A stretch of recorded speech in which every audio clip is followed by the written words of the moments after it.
Right now, we're seeing a significant dip in healthcare sentiment at -0.05, coupled with a notable momentum of -0.30.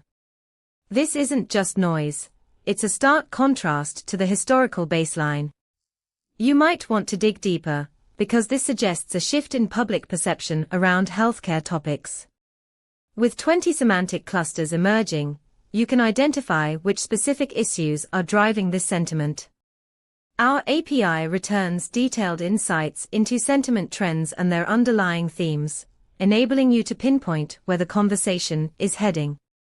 For instance, if you're building a healthcare application, you could leverage this data to tailor content or messaging that responds to current public concerns, essentially aligning your strategy with real-time sentiment.